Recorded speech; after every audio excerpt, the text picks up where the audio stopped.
ሲቲ ደጋፊዎች እኮ ይሄኔ የውሸት መስሏቸዋል እኮ እንደ ልጅነታችን የውሸት የእውነት ነው። እነሱ የእውነት ነው፣ የምሬ ነው በሉ። ይሄ የውሸት የእውነት የሚባል ጨዋታ የለውም። እንደ ልጅነት የእውነት ነው፣ የእውነት ነው።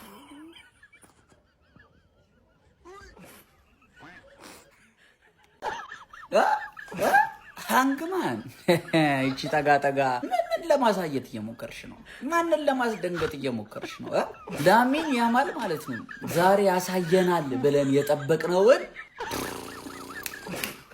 ኤስቴቫው እያሳየን ነው ጋይስ። ምን አይነት ተጫዋች እያየ ሆኖ ለስንት እንደሚከቡት አይነጥቁትም እኮ ደግሞ ቀይ ባይወጣባችሁ ራሱ ማለት ነው አልቻላችሁ።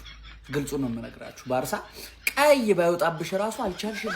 ይሄ ሰውዬ ይሄ የሰዓት ፈንጂ እንዴ! ሲቲ 1-0 እየተመራ ነው። እኔ እኮ የባርሳን እኮ አሁን እኮ ነው ወይ ጎል ቀላቀልኩ። ይቅርታ።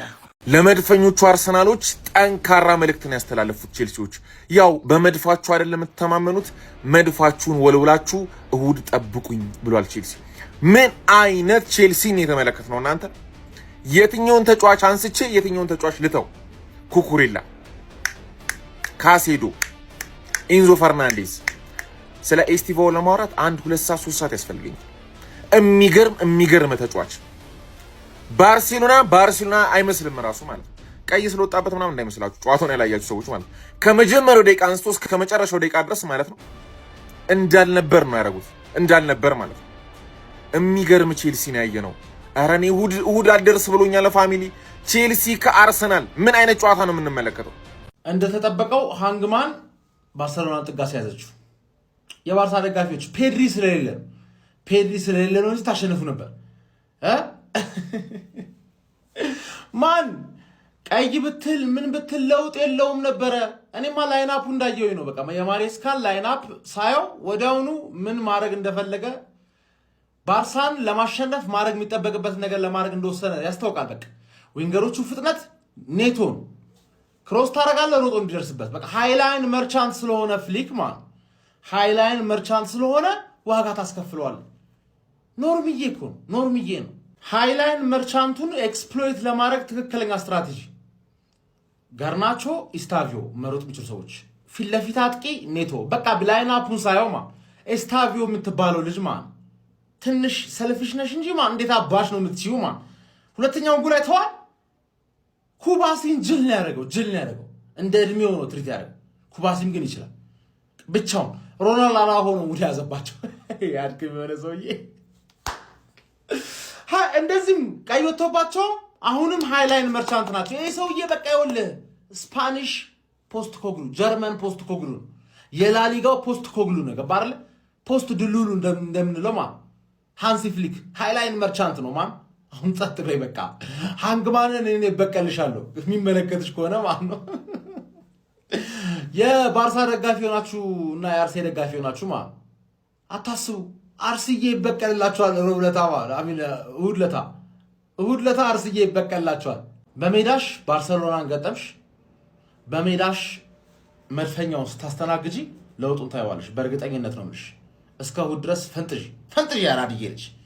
ቀድሜ ቪዲዮ የሰራሁት ለሃንግማን ያሸንፋል እና ከባድ ጨዋታ ነው ብዬ በእርግጠኝነት ያሸንፋል ብዬ የጠበኩት ማን ሲቲ ግን በሜዳውና በደጋፊው ፊት ተለጠለጠ። ይሄ የፔፕ ጥፋት።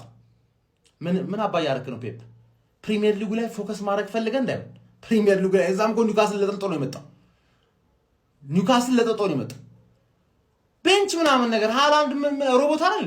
ቻርጅ አታረገው። ቻርጅ አርግተ ማስገባት እኮ ሮቴት አረማን ኒውካስልም እዛ እየተለጠለጠ ነው እንግሊዛውያን ዛሬ አዋርዳችሁናል። ችግሩ ከእናንተ ውስጥ አንዱ ስፐርስ ብትኖር ኖሮ ኖርምዬ ነበረ። ስፐርስ ነገ ናት። የእኛን ጀማ ነው የምታዋርደው። ገባር ፔፕ ነው ሙድ ያዘባችሁ ፈሎች። ተኝታችኋል። እርግጠኛ ነኝ 2-0 ስትሆኑ ተኛችሁ። ነገ ጠዋት ነው ቪዲዮ የምታየው። ትራንኪሎ የቻምፒየንስ ሊጉን ቦታ ስትቀበኛለሽ ከ15 ቀን በኋላ ሁሌ አንግማን ደጋፊ አፈን እንዳከፍት ነገርኩ። ይኸው አሁን እኔ ላደንቅን የመጣሁት ታዲያ ሳደናንቅ እሁድ ለጥፋለሁ እሁድ እሰጥሃለሁ ብትለኝ ይኸውልህ ሁለተኛ ቪዲዮ እሰራልሃለሁ መጥቼ ሞጋ ነው የሚሆነው በቀጥታ ማለት ነው። አንተ ነበር ሀንግ የምትሰራው አሁን እኔ ሀንግ እሰራለሁ እወቃት። ሳደንቅህ ደግሞ እንዲህ ብለህ እንዳትንጠባረር። በቃ ምርጥ ነበራችሁ ዛሬ ምርጥ ነበራችሁ በቃ ምርጥ። ለነገሩ በጣም ይሄ ደግሞ ባርሳ የሚሉት ቡድን በጣም ደካማ ነበር በእውነት። ይሄ ቡድን ራፊኒያ ምናምን ካጣ በኋላ በቃ ልክ አይደለም፣ ጤንነቱ ጥሩ አይደለም። በዚህ ላይ ደግሞ ከኋላ ሮሆ የሚባል ምንም ማያውቅ ተከላካይ አላቸው። በእውነት ነው የምላቸው። እንዴት ነው የባርሳ ዲኤንኤ የሌለው ተጫዋች እዛ ቤት ውስጥ ግን እሱን አየሁ እኔ። እንዴት ነው እዛ ቡድን ውስጥ ገብቶ የሚጫወተው እናንተ? ለማንኛውም ዛሬ ቼልሲ በጣም አስገራሚ ብቃት አሳይቷል። ስቴቫው ይሄ ልጅ በጣም ድንቅ ልጅ ነው። ወርልድ ክላስ የሚሆን ተጫዋች ነው ጀማው። ያ ብቻ አይደለም፣ ዛሬ ኩኩሬላም እጅግ አስገራሚ ብቃቱን ሲያሳይ አይቻሉ። በቃ ቲሙ የሚገርም ኦርጋናይዜሽን ነበረው ቼልሲ። ይህ ደግሞ ለኛ መልእክት ማስተላልፏል። እንግዲህ ለቀጣይ ለእሑድ ጨዋታ ከባድ ፍልሚያ ነው የሚጠብቀን ጀማው፣ ከባድ ፍልሚያ ነው ምናችሁ። ለማንኛውም ጀማው ቼልሲ 3-0 በሆነ ውጤት ባርሳን እንግዲህ ረምርቦ ስታንፎርድ ብሪጅ ላይ ተዘጋጅቶ እኛን የሚጠብቀን ይሆናል። እንመጣልሃለን፣ እኛ እንንከባከባለን። ሃንግማ እንዳታስብ። ዛሬ ግን ቆንጆ ብቃት ነው ያሳየው ቼልሲ ፋን። ይመቻችሁ ጀማው። አረ እዛዬ ባርሳ ቼልሲ ምናምን እንላለን። አረ ጩጬውን ወጉት ጩጬውን። አንቺ ምን አይነት ቅሌት ነው ደግሞ ማስተናገድ የጀመራችሁት እናንተ በሜዳና በደጋፊው ፊት? ምንድነው እንደዚህ እንግሊዝ ማሳፈር ግን? ቆይ እንዲህ አይነት ብርግና ጋርዲዮላና ተጫዋቾቹ ከመቼ ጀምረው ነው የጀመራችሁ? እኔ እኮ በሞሮኮ እንደዚህ ወደ ስክሪን መግባት አፈርኩኝ። ደግነቱ ይሄንን ግፍ ደጋፊዎቹ አላሉም። በቃ ጮጮቹ ተጣጥበው ነገ ትምህርት አለባቸው። አብዛኞቹ ተኝቷል። ያ ስለሆነ ተመስገን በሉ። በቃ ነገ እንደው ወላጆች እኔ የምነግራችሁ አንድ ነገር አለ። ልጆቻችሁ የሲቲ ደጋፊ ሆኑ ካሉ ከእንቅልፋቸው ተነስተው ውጤት እንዳያዩ ቀጥታ ወደ ትምህርት ቤት ነው። አዎ በእውነት ትምህርታቸው ላይ እክል እንዳይፈጠር ያው ከትምህርት በኋላ 9 ተኩል ላይ ምናምን ንገሯል። እንደሱ ነው የሚሻለው። አዎ ሰላም ደሩ የሲቲ ደጋፊ። አርሰናል ቅዳሜ ዕለት ጉድ ላክ። አረ ቼልሲ ባርሳን በሜዳችሁ አምጥታችሁ ፒኤስጂንም በቀደም እኛንም ይሄ ቲም እኮ ቀስ እያለ እኮ እየመጣ ነው ጋይስ። አረ ቼልሲ፣ አረ ቡድን፣ አረ ስቴቫኦ፣ አረ ኩኩሬላ ይችላሉ እነዚህ ልጆች። እኔ እኮ ተናግሬ ነበር አምና፣ ታስታውሳላችሁ? ይሄ ቲም የተዋሃደ ጊዜ እኮ ብያችሁ ነበር አምና። ተመለሳችሁ። 3-4 ቪዲዮ ደጋግሜ ሰርቻለሁ ስለ ቼልሲ። ይሄ ቲም የተዋሃደ ሰዓት ማሬስካ ሲያቀናጆ ብያችሁ ነበር። እየተቀናጁ ነው። ይኸው ከዚህ በላይ ስቴትመንት ዊን የለም። አለጂ የባርሰሎናው ኮናቴ አራሆ የሚሉት በክት የሆነ ተከላካይ ለምን ቤንች እንደሚሆን አሁን አያችሁታል። እማይጠቅም ተከላካይ። ባርሰሎና ግን አንሲ ፍሊክ ምን እያሰበ ነው? በ10 ተጫዋች በሃይላይን ቼልሲን የምትዳፈረው አይነት ቲም እኮ አይደለም። የቼልሲ የፊት መስመር ያስፈራል። በሃይላይን የምትጮተው ቲም አይደለም ቼልሲ። ኤስቴቫን የመሰለ ልጅ ጆዋ ፔድሮ ጋርናቾን የያዘ ቲም አልተሳካልኝም ዘንድሮ በሊቨርፑልም አልተሳካልኝም፣ በባርሳም አልተሳካልኝም። እኔ ቋጥራለሁ፣ እነሱ ይሸነፋሉ። እኔ ቋጥራለሁ፣ እነሱ ይሸነፋሉ። ነገር ግን ሪስፔክት ቱ ቼልሲ። አርሰናል ጠብቂ፣ ቅዳሜ ጠብቂ። የሚያምር ጨዋታ ነው የምናየው። ቼልሲ ተደላድሏል፣ ለማንም አይመለስም። ቼልሲ እንዳየው ከሆነ አርሰናል ምርጥ ቦታ ላይ ነው። የሚገርም ጨዋታ እናያለን ቅዳሜ። ነገር ግን ዋው ቼልሲ አይ ሃላንድ ኤፍሲ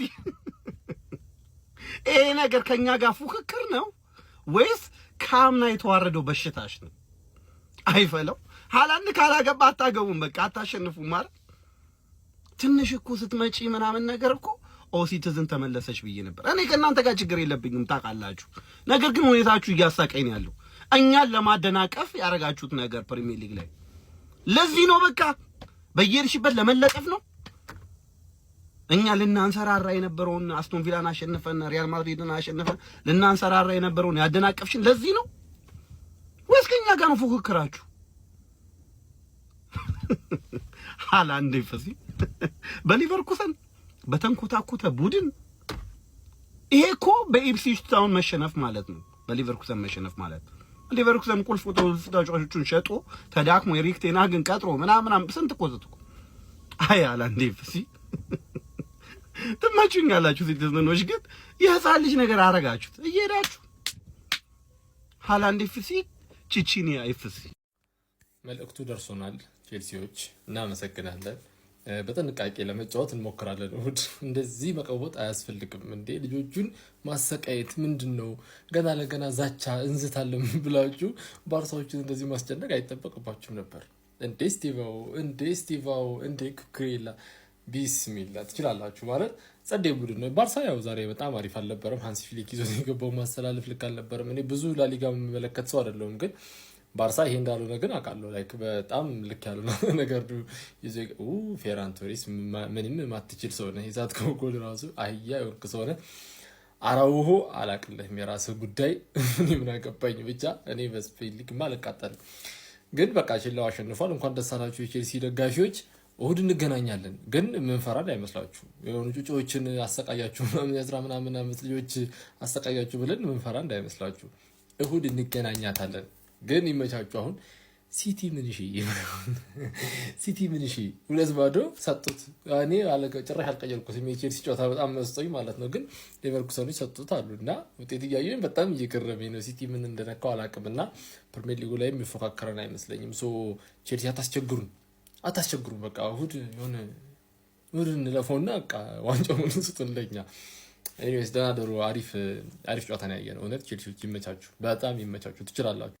ቼልሲ ይለያል ነው ብላችሁ ጋይስ። በአምስተኛ ዙር ተጠባቂ የአውሮፓ ሻምፒዮንስ ሊግ ጨዋታ ቼልሲ ስታንፎርድ ብሪጅ ላይ የስፔኑን ኃያል ክለብ ባርሴሎና አስተናግዶ 3-0 በሆነ ውጤት ማሸነፍ ችሏል። በዚህ ጨዋታ ላይ ቼልሲዎች በጣም የተሻለ ሆነው ፐርፎርም ማድረግ ችሎ ነበር። የመጀመሪያው አጋማሽ በተሻለ መልኩ ፉክክር የተመለከትንበት የጨዋታ ክፍለ ጊዜ ነበረ። ነገር ግን ስቲል ቢሆን ቼልሲዎች የተሻሉ ነበሩ ማለት ይቻላል። በተለይም ደግሞ ከኳስ ውጭ የነበራቸው እንቅስቃሴ፣ ታታሪነታቸውና እንደ ቡድን የሚናበቡበት መንገድ በጣም አስደናቂ ነበረ። በቼልሲ በኩል ዩለስ ኩንዴ እንግዲህ 27ኛው ደቂቃ ላይ ከተደጋጋሚ ሙከራዎች በኋላና የተሻሩ ጎሎች በኋላ 1-0 የምታደርግ ጎል ማስቆጠር ችሎ ነበር በራሱ መረብ ላይ። ከዛ በኋላ 55ኛው ደቂቃ ላይ ከሁለተኛው አጋማሽ በኋላ እንዲሁም ደግሞ 73ኛው ደቂቃ ላይ ኢስቴቫውና ዴላፕ ጎሎችን በማስቆጠር 3-0 ቼልሲ ባርሴሎናን ማሸነፍ ችሏል። በዚህ ጨዋታ ላይ በባርሴሎና በኩል 44ኛው ደቂቃ ላይ በሁለት ቢጫ ካርዶች አራሁ ሲሊዮኑ ሚስቴኮችን ሰርቶ በቀይ ካርድ ከሜዳ ተሰናብቶ ነበር። ይህም ደግሞ ባርሴሎናን ዋጋ እንዳስከፈለና ወደ ጨዋታው እንዳይመለሱ እንዳደረጋቸው ተመልክተን ነበረ።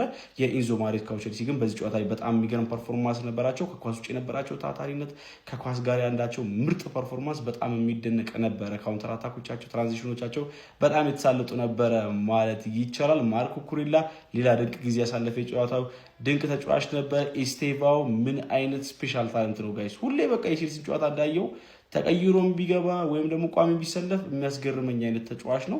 ብቻ ቆንጆ ጨዋታ ነበር የተመለከትነው። ለማንኛውም ስለዚህ ጨዋታ ምትላላችሁ ሀሳባችሁን ኮሜንት ሴክሽን ላይ አካፍሉኝ። የፕላስ ምልክቱን በመጫን ፈጣንና አዳዲስ ሆኖ ኳስ መረጃዎችን ማግኘት ትችላላችሁ። ሌሊት ማለት ነው ሌሊት ቼልሲ እንዲያሸንፍ እንደ ጉድ ሲቋጥር ነበር። እንደ ጉድ ማለት ነው። ተሸንፈው እንዲጠብቁን አንፈልግ። ተሸንፈው ስታንፎርድ ብሪጅ ነው የምንጫወተው። አርሰናል ከነሱ ጋር ስታንፎርድ ብሪጅ በሜዳቸው በዛ ላይ ተሸንፈው ጥሩ አይመጣም።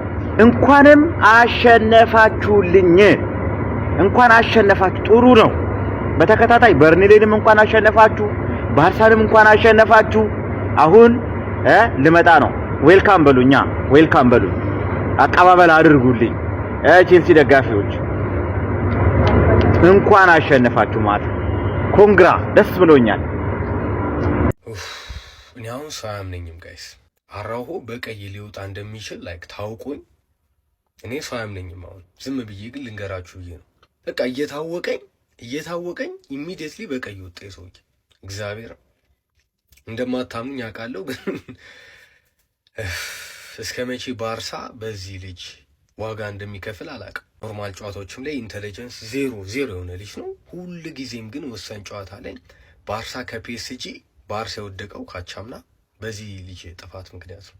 እንደዚህ የደደብ ስራ ሰርቶ ማለት ነው። ባርሳ አዌ ዘና ብሎ ያሸነፈውን ጨዋታ ሆም ጌም አሁንም እየመራ ያለቀ ጨዋታ የደደብ ስራ ሰርቶ ባርሳ ቀይ ወጣበት።